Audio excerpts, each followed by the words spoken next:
नमस्कार प्रेक्षकांनो, विनोदोघातली तोटेना या मालिकेच्या येणाऱ्या जबरदस्त भागामध्ये आपल्याला खूपच इंटरेस्टिंग तेवढाच धमाकेदार ट्विस्ट पाहायला मिळतोय. होय प्रेक्षकांनो, आता मात्र स्वानंदीने अजिबात मागचा पुढचा विचार न करता मल्लिका आणि अंशुमनचा पूर्ण किडनॅपिंगचा डाव सगळ्यांच्या समोर आणलाय. होय मित्रांनो, इकडे मात्र समोरच्या समोर आता तिने सांगितले की अंशुमन, तू आणि तुझी आई म्हणजेच मल्लिका काकूंनी मिळूनच आजीला किडनॅप केलेलं आहे. या दोघांचा चेहराच फिका पडतो प्रेक्षकांनो. नेमकं आजच्या भागात आता काय काय दाखवलं, आजचा भाग खूप इंटरेस्टिंग दाखवलाय. शेवटपर्यंत नक्की बघा. चॅनलवरती नवीन असाल तर चॅनलला सबस्क्राईब करा, व्हिडिओला लाईक करा. तर सुरुवातीला आपण पाहतोय समर मात्र आजीला बोलतो, आजी थोडा आराम करून घे बरं. स्वानंदी म्हणते, राजवाडे थांबा तुम्ही. आणि हे सगळं आता ऐकून समरला शॉक बसतो. माझं अजून बोलून झालेलं नाहीये. मी तुम्हाला म्हणाले ना, आजीच्या किडनॅपिंगच्या मागचं सत्य मी शोधायला गेले होते. समर मात्र आता इकडे, काय झालं स्वानंदी मॅडम मग? स्वानंदी म्हणते, अंशुमन आता इकडे रेसवर पैसे लावतोय. रेसमध्ये तो पैसे हारलाय आणि हा मात्र सत्याचा अर्धाच भाग होता. समर म्हणतो, नाही, मला आता कळलं नाही तुम्हाला काय बोलायचे. अहो राजवाडे, अंशुमनचा आणि आजीच्या किडनॅपिंगचा काय संबंध होता हेच तुम्हाला आता प्रश्न पडलाय ना? तेव्हा मात्र अंशू म्हणतो, दादा माझा काहीही संबंध नव्हता बरं का. वहिनी काही बोलते, तोंडाला येईल ते बोलते. तेव्हा मात्र समर ओरडून म्हणतो, थांब रे तू, गप्प बस जरा. स्वानंदी मॅडम तुम्ही बोला, काय आहे? आता मात्र मल्लिका अक्षरशः घाबरून जाते. स्वानंदी आता म्हणते, अंशुमन त्या लोकांकडून थोडे थोडे नाही तर खूप त्याने लाख पैसे घेतले होते. समरला चांगलाच धक्का बसतो. स्वानंदी म्हणते, ही विचार करण्यासारखी गोष्ट आहे ना, कारण अंशुमन कुणाचं तरी इतकं मोठं खूप लाखांमध्ये देणं लागतोय आणि नेमकं त्याच वेळेला आपल्या आजी किडनॅप होतात. अंशुमन म्हणतो, अगं काय म्हणायचंय तुला? मी आणि आजीला किडनॅप केलंय का? आजीला इकडे मी किडनॅप केलेलं नाहीये स्वानंदी वहिनी. स्वानंदी म्हणते, हो, फक्त तू किडनॅप केलेलं नाहीये, काकू आणि तू मिळून केलेला हा डाव आहे. आजीला आता मल्लिकाचं नाटक दिसून पडतं. तोंडाला हात लावत ती म्हणते, अरे काय बोलते ही पोरगी? स्वानंदी, अगं मी आईनला किडनॅप करू शकते. समोर बघतोयस ना तू, ही माझ्यावर किती मोठा आरोप करते. बघ बघ तुझी स्वानंदी काय बोलतीये. स्वानंदी, या पहिले तू सुद्धा माझ्यावर मोठे आरोप केले, पण मी तुला जाऊ दे म्हणून माफ केलं होतं. पण यावेळेस मात्र तू माझ्यावर खूप मोठे गंभीर आरोप करतेस बरं का. मी आजींला म्हणजे आईला किडनॅप केलेलं नाहीये. अगं तुला असं बोलावं तरी कसं वाटलं? स्वानंदी मॅडम, अहो काय बोलताय तुम्ही? अंशुमन छोट्या मोठ्या जरी गोष्टी करत असला ना, पण तुम्ही मात्र काकूवर चक्क आरोप करताय. अहो काकूंनी आम्हाला आईसारखं सांभाळले, आईचं प्रेम दिले. एवढ्या वर्षांपासून आपण सगळे सोबत राहतोय, म्हणजे तुम्ही यायच्या आधी आम्ही सगळे सोबतच होतो ना. तेव्हा मात्र ती डायरेक्ट म्हणते, आजीला किडनॅप केलंय ना. स्वानंदी मॅडम, तुम्हाला आता सांगितलंय ना मी, पुराव्याशिवाय मी काही आता ऐकणार नाहीये. यावेळेस मला पुरावा नक्कीच पाहिजे. आता मात्र मल्लिका म्हणते, बघ ना समोर, ही तर काही बोलायला लागली. काय तर म्हणे अंशुमनने आईला किडनॅप केलं. अरे असा विचार तरी आम्ही करू शकतो का? अंशुमन म्हणतो, आई तू आता लक्ष देऊ नको. इकडे सुश मात्र म्हणते, ताई अगं तू अंशुमन आणि मॉम इन लॉवर इतकी घाणेरडे आरोप करतेस, तुला काहीच वाटत नाही? तुला काय प्रॉब्लेम आहे गं त्यांच्याबद्दल?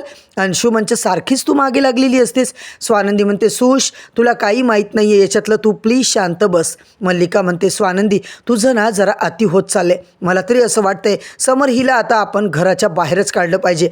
ती आता नको ते वाटेल ते आरोप आमच्यावर करते. समर म्हणतो, काकू असं काही नाही आहे, तू काळजी करू नको. मला वाटतंय स्वानंदी मॅडमचा नक्कीच काहीतरी गैरसमज झालाय, नाहीतर उगाच ते असा काहीतरी आरोप कुणावर करणार नाहीयेत.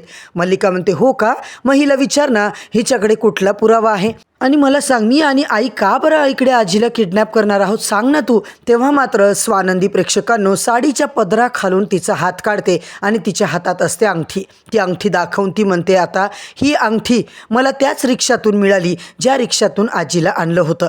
आता मल्लिकाची प्रेक्षकांनो बोबडीच वळलेली असते. स्वानंदी म्हणते, काकू तुम्ही ओळखताय ना अंगठी? माझ्या माहितीप्रमाणे ही अंगठी तुमच्या बोटाच होती, पण मला आता ती दिसत नाहीये. मल्लिका म्हणते, खरंच समर, माझी अंगठी अरे 3 दिवसापासून नाहीये, मी शोधतच होते. मी सुष्मिताला पण विचारलं. सुष्मिता मात्र आता शॉक होते, कारण मॉम इन लॉने असं काही विचारलेलं नव्हतं. सुष्मिता आता इकडे बघतच असते. मॉम इन लॉने मला विचारलं होतं. तेव्हा मल्लिका मात्र आता नाटक करते रडायचं.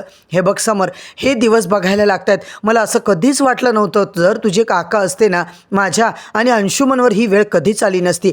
ते तुझ्या वाढदिवसाला येत होते. समर म्हणतो, बस काकू बस. स्वानंदी म्हणते, पुरे करा, इमोशनली ब्लॅकमेल करणं पुरे करा. आजी सुखरूप आहे हेच आता आपल्यासाठी खूप आहे, पण तुम्ही आता जास्त टेन्शन घेऊ नका. आजी तू चल बरं, आराम कर आता. समर आजीला घेऊन जातो आणि मल्लिका आणि सोबतच अंशुमन मात्र आता हसायला लागतात. मल्लिका म्हणते, स्वानंदी अगं तू काय प्रयत्न करत होतीस? अंशुमन म्हणतो, मॉम हिला सवयच आहे ना दुसऱ्याच्या गोष्टीमध्ये नाक खुपसायची. एवढ्या वेळा तोंडावर पडली आहे पण हिची सवय काही जात नाही आहे. म्हणते आता तुम्ही दोघांनी आजीला किडनॅप केले. राजवाड्यांसमोर मी प्रूफ करणार. काय करणार ही प्रूफ? मल्लिका अंशुमन आता रूममध्ये जातात. मल्लिका म्हणते, आज मात्र थोडक्यात आपण वाचलो रे बाबा. समरने आता स्वानंदीवर विश्वास ठेवला असता तर मात्र आज सगळा आपला खेळ खल्लास झाला असता. अंशुमन म्हणतो, मॉम हिचं काहीतरी आता करावं लागणार आहे बरं का. स्वानंदी मात्र इकडे उठते. प्रेक्षकांनो, सकाळी सकाळी देवासमोर जाऊन प्रार्थना करते. परमेश्वरा लवकरात लवकर आता माझं ऐक. मला आता तू खरंच सगळं सत्याचा उलगडा होऊ दे. नेहमीप्रमाणे त्यांचं रुटीन चालू असतं. स्वानंदी आता इकडे आनंदात आश्रमामध्ये फोन करते. तिला आता खूपच मोठे मोठे आवाज येत असतात. ती म्हणते, काय चाललंय तिकडे? आजी मात्र म्हणतात, अगं स्वानंदी विसरलीस की काय? अगं आषाढी एकादशी येते ना, पूजेची तयारी वगैरे चालू आहे. आता यायचं आहे तू आणि इकडेच आपण सोबत फराळ करूया, सगळं तयारी करूया. स्वानंदी म्हणते, आजी तुम्ही एक काम करा, सगळं फराळाची जिम्मेदारी माझ्यावर द्या. तेवढ्यात समर म्हणतो, काय चाललंय स्वानंदी मॅडम? स्वानंदी आता सगळं सांगते. आषाढी एकादशीचा कार्यक्रम आहे, आश्रमामध्ये दणक्यात तयारी चालू आहे आणि मी मात्र सगळी फराळाची जबाबदारी घेतली बरं का राजवाडे. समर म्हणतो, अरे वा वा मस्त, मी पण हेल्प करतो. काही मदत लागली तर मला नक्की सांगा. छान आहे तुमची कल्पना. माझ्यासोबत तुम्ही आश्रमात यायचे बरं का. आता मात्र मी काहीच ऐकणार नाही आहे राजवाडे. समर म्हणतो, येणार, नक्की येणार, का नाही येणार मी? स्वानंदी मॅडम आश्रमात यायला मी कधी नाही बोललो का? स्वानंदी आता मस्त प्रेक्षकांनो नऊवारी साडी घालून एवढी सुंदर अप्रतिम दिसत असते. समर मात्र परत एकदा तिच्यामध्ये हरवून जातो. ती म्हणते, राजवाडे काय नुसतं एकसारखं माझ्याकडे काय बघताय? मला शोभतंय ना हे सगळं?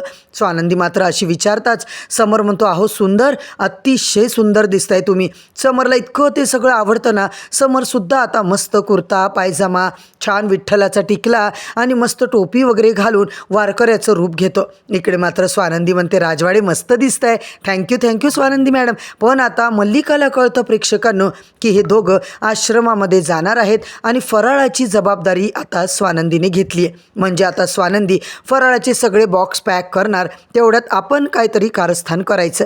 इकडे मात्र प्रेक्षकांनो सगळे फराळाचे बॉक्स वगैरे पॅक झाल्याच्या नंतर ती आश्रमात घेऊन जाते. तिथं जोरदार आता पद्धतीने टाळ्यांचा गजर, माऊलीच्या नावाचा गजर चालू असतो. कीर्तन होत असतं.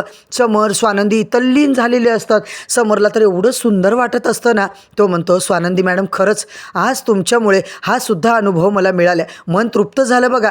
आता मात्र प्रेक्षकांनो सगळ्यांना फराळ वगैरे द्यायची वेळ येते. समर स्वानंदी सगळा फराळ आता आठवणीने इकडे वाटत असतात.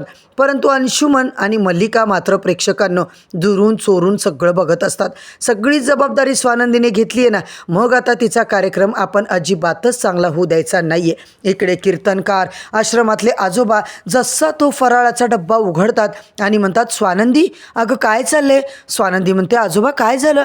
अगं या डब्यात काहीच चांगलं नाही आहे, काही नाही, रिकामं आहे या डब्यामध्ये, रिकामा डब्बा दिलाय तू.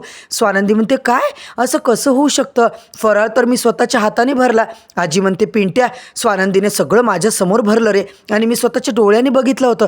समर मात्र म्हणतो, स्वानंदी मॅडम असं कसं होऊ शकतं? तुम्ही अजिबात काळजी करू नका. इकडे मात्र समरने आपले सगळे प्रेक्षकांना कॉन्टॅक्ट कामाला लावले. दणके दनादन 10 मिनिटाच्या आत आता त्याने फराळाची अरेंजमेंट केलेली असते. सगळ्या वारकऱ्यांना, दिंडीतल्या लोकांना, सगळ्या आश्रमातल्या लोकांना खायची व्यवस्था केलेली असते.